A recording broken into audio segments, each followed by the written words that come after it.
So the idea behind additive smoothing is, let's say we're looking at this problem where we've got trying to get the probability of a word given that the preceding two words were denied and the.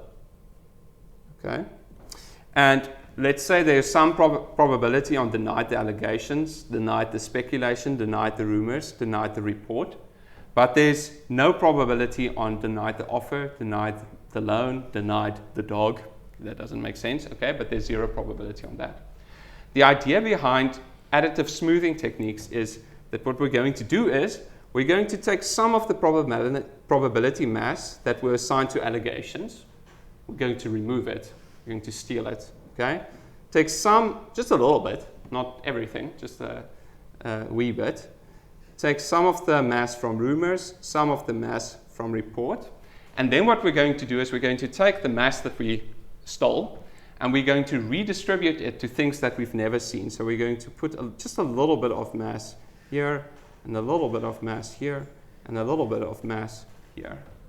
And this will solve our problem because now when it says denied the offer, where before it assigned absolute zero to that, at least now we're giving it a little bit of a weight. So it doesn't immediately drop the ball and say the probability for this whole thing is just zero. Okay, is everyone with me with the intuition of additive smoothing?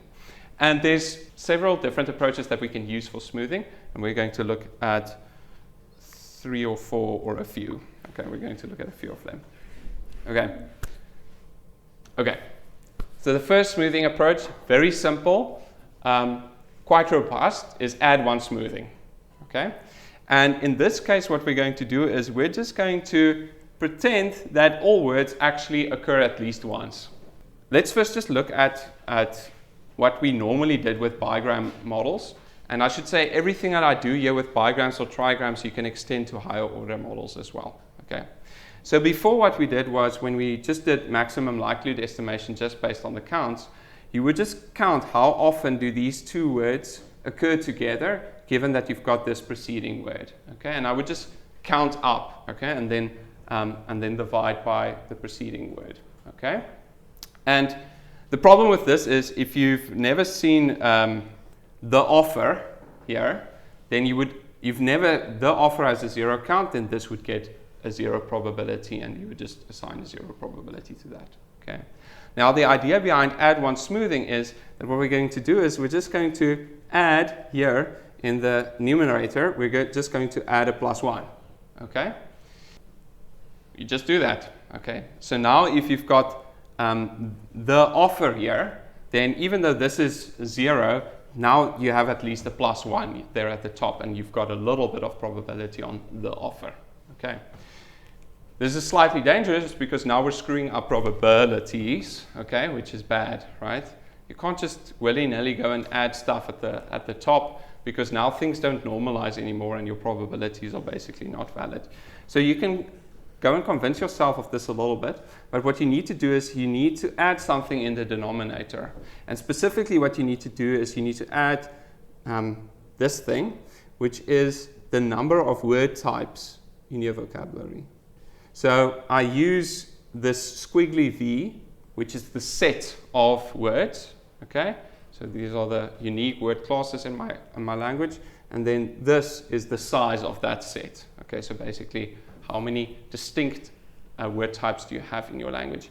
And if you do that, if you add 1 at the top, and you add the size of the vocabulary in the bottom, then it turns out everything works out wonderfully, and you end up with a valid probability distribution that sums to 1 if you basically sum up all the probabilities over all the different words in your language.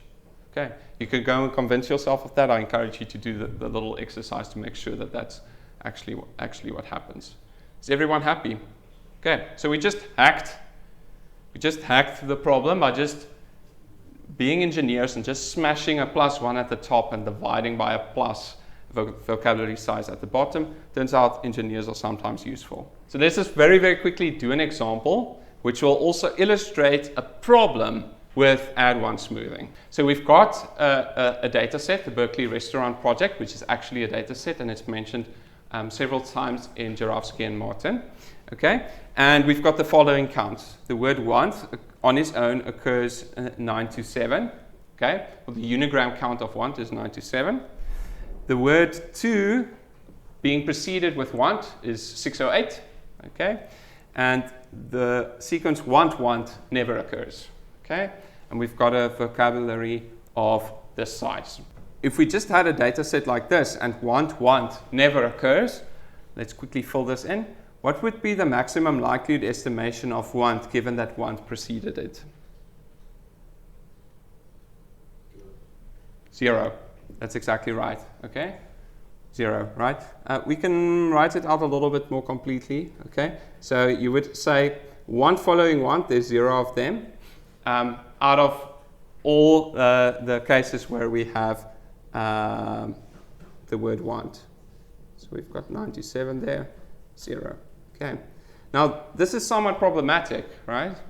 Okay, maybe want is just very unlikely, but if we're doing speech recognition, where people very often stutter or insert little words, okay, I really like to insert okay, so you would hear that often.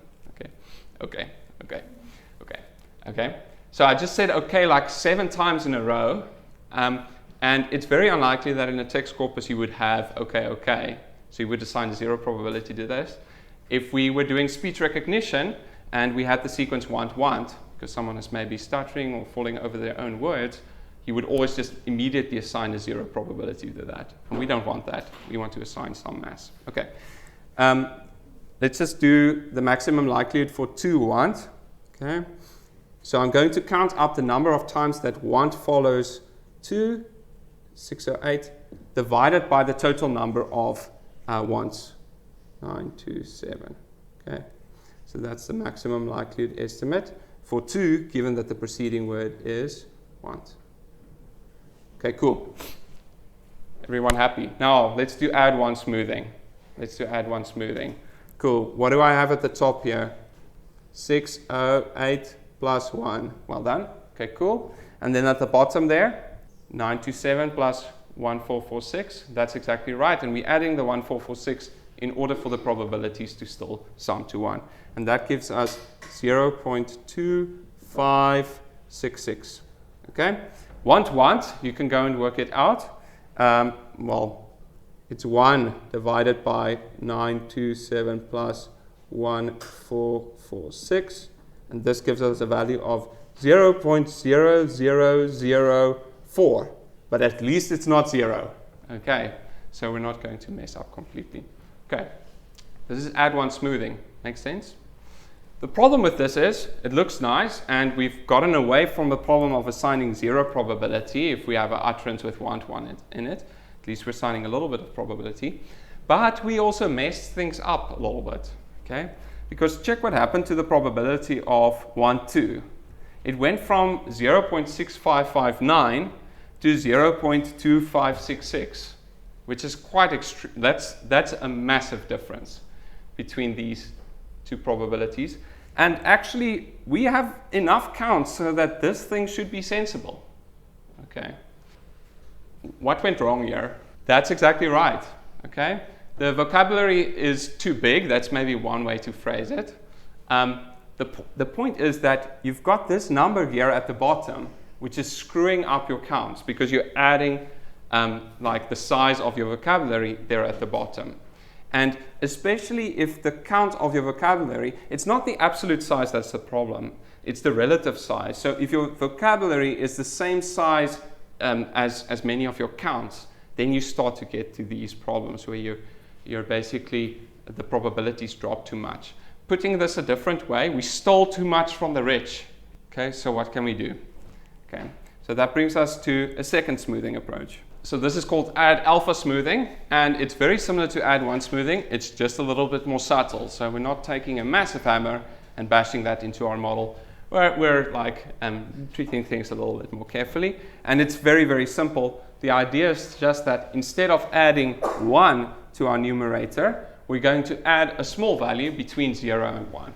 Okay, so we can add a 0.1 or a 0.5 of a count to the numerator. And again, this requires us to do something to the denominator in order for probabilities to still pan out. And in this case, you can again try and convince yourself of this, do a little bit of an exercise. In this case, that requires adding alpha times the vocabulary size to your denominator in order for the probabilities to still pan out.